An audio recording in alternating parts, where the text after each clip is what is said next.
Bonjour mes frères et sœurs de l'église de Villiers-le-Bel.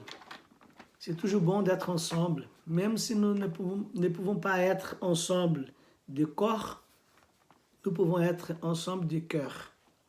Et que Dieu puisse nous bénir, parler à nos vies et nous encourager à être à chaque jour plus fermes dans ce chemin.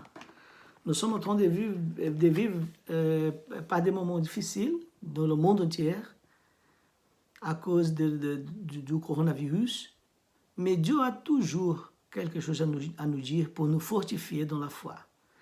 Et pour ça, je vais réfléchir avec vous sur le thème le coronavirus et l'Apocalypse. Et nous allons lire 3 textes bibliques dans le livre d'Apocalypse. Apocalypse chapitre 6, versets 7 et 8. Apocalypse chapitre 9, versets 17 et 18. Et Apocalypse 16, versets 1 et 2. Alors, Apocalypse 6, versets 7 et 8. Quand l'agneau ouvrit le 4e sceau, j'entendis la voix du 4e être vivant dire « Viens !» Et je vis venir un cheval blême. Son cavalier s'appelle la mort. Et il était suivi du séjour des morts. Il leur fut donné le pouvoir sur le quart de la terre de faire périr les hommes par l'épée, la famine, les épidémies et les bêtes féroces. Chapitre 9, versets 17 et 18. Voici comment, dans ma vision, je vis les chevaux et leurs cavalières. Ils portaient des cuirasses rouge feu, bleu turquoise et jaune soufre. Les têtes des chevaux rappelaient celles des lions et leurs gueules crachaient du feu, de la fumée et du soufre. Par ces 3 fléaux qui sortaient de leur gueule, le feu, la fumée et le soufre, le tiers de l'humanité fut exterminé. Ok. Et le chapitre 16, versets 1 et 2. J'entendis une voix forte venant du temple dire aux 7 anges, « Allez et versez sur la terre les 7 coupes de la colère divine. » Le premier s'en alla et versa sa coupe sur la terre.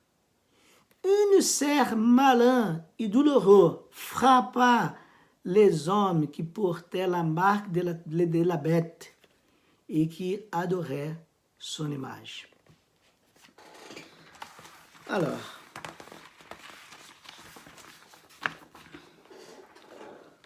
nous traversons une période très difficile dans le monde entier en raison de la pandémie du coronavirus.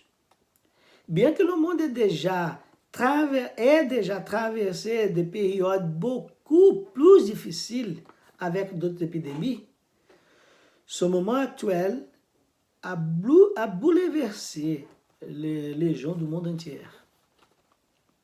Eh bien, en plus de la nécessité pour nous tous de prendre des précautions, il est important pour nous, croyants, de comprendre comment la Bible interprète des moments comme celui que nous vivons dans l'histoire, que nous sommes en train de vivre aujourd'hui.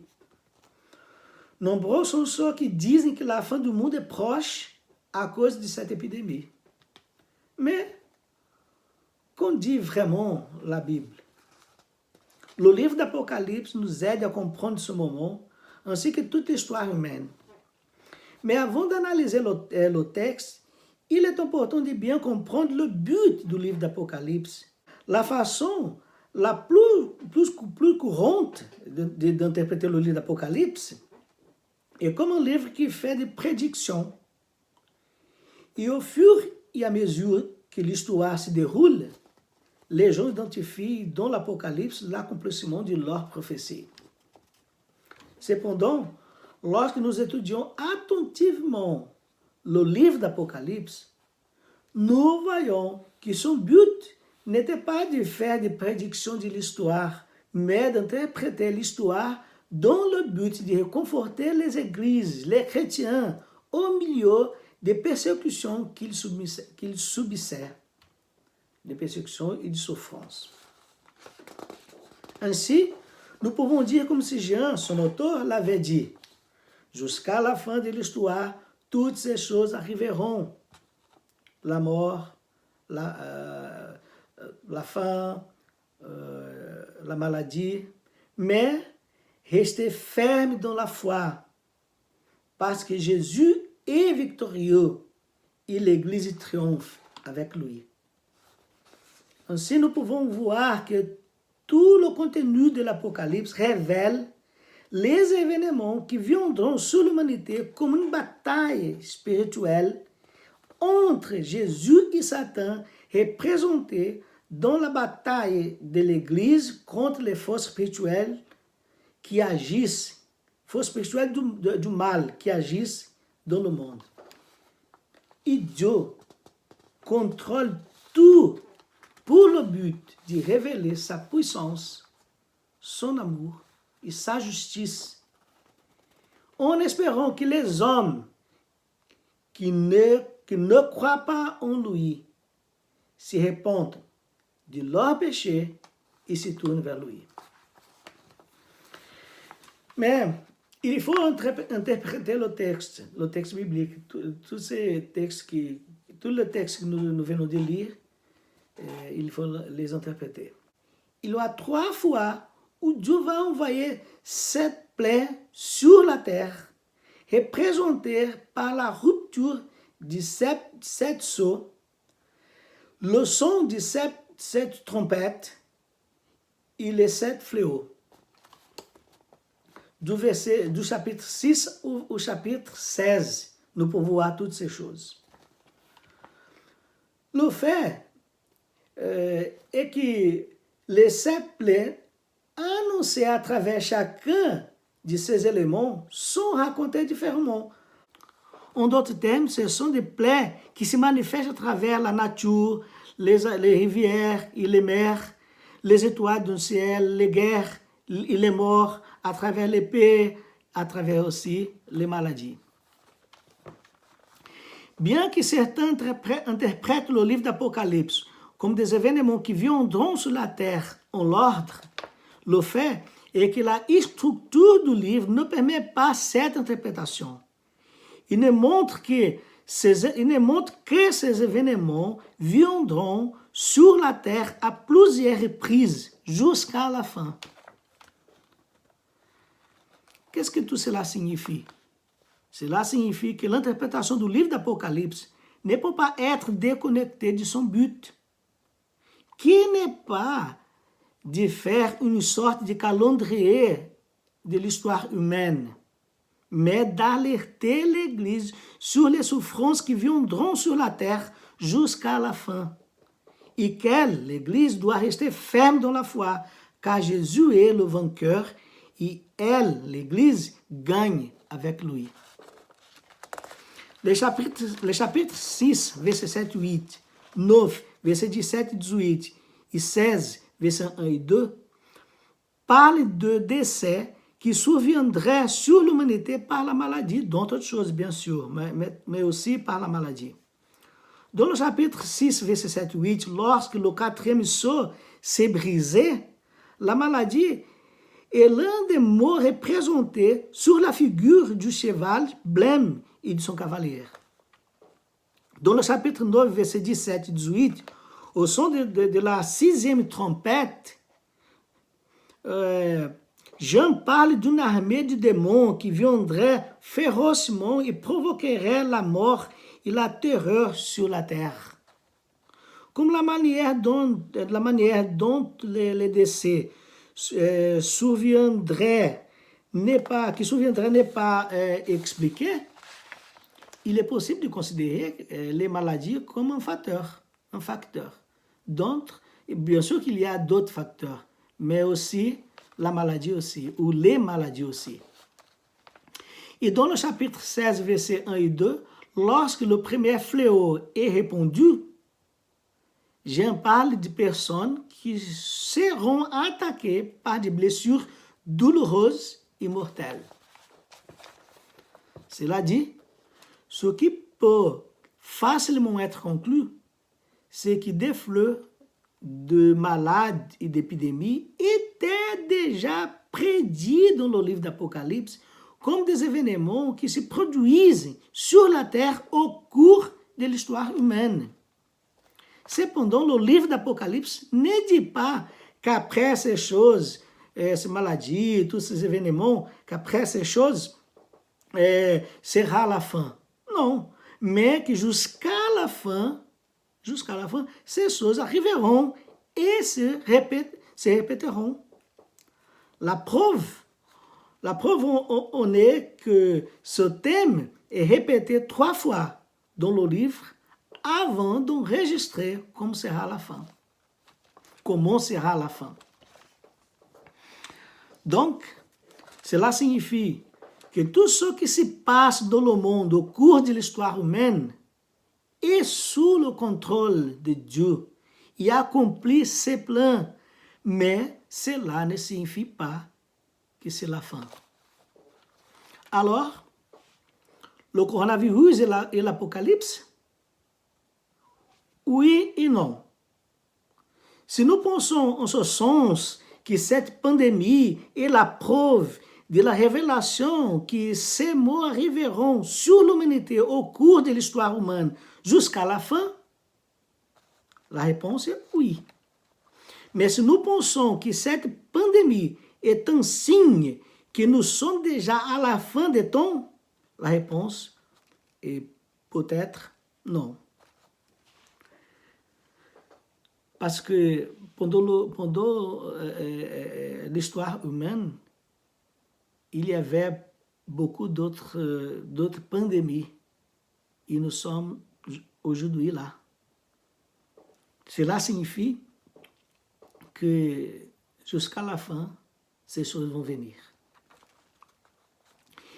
Alors, une fois que nous avons bien compris ça, il faut demander comment devons-nous, en tant que chrétiens, réagir? À mon avis, au moins de 3 façons. La première, nous devons être en paix et confiants en ce qui concerne le monde, car Dieu a le contrôle de l'histoire humaine dans ses mains. Il n'y a pas lieu de paniquer, car tout est sous le contrôle de Dieu. Dieu est le Seigneur de l'histoire humaine et il sait quoi faire. Concernant le monde, nous devons être en paix parce que Dieu a le monde, l'histoire humaine dans ses mains. La deuxième chose que nous devons faire, nous devons être en paix en ce qui concerne à nos vies personnelles. Parce que le Dieu qui a le contrôle de l'histoire humaine dans ses mains a également le contrôle de l'histoire de la vie de chacun de nous personnellement. Il prend soin de nous. Oui, bien sûr, nous devons faire notre part, mais nous devons faire confiance à ses soins et à son amour.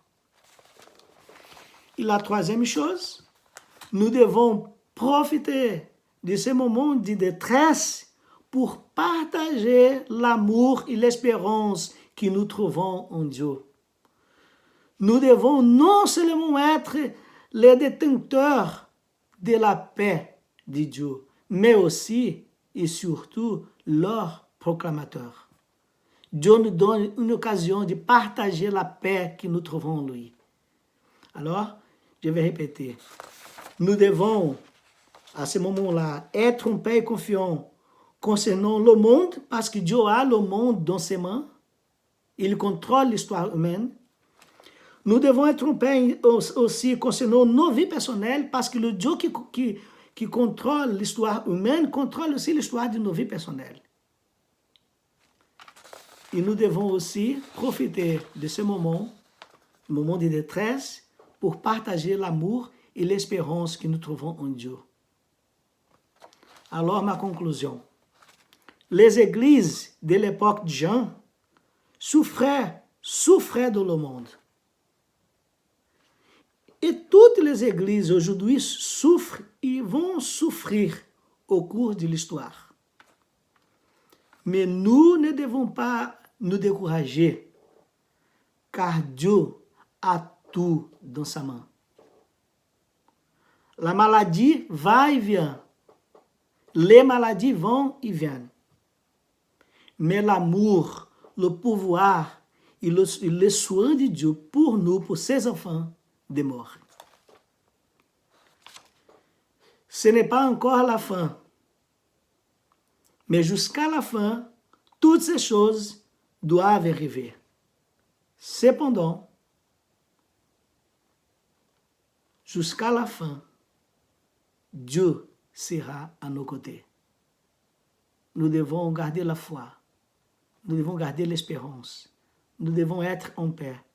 Parce que jusqu'à la fin, même que les maladies viennent, Dieu sera toujours à nos côtés.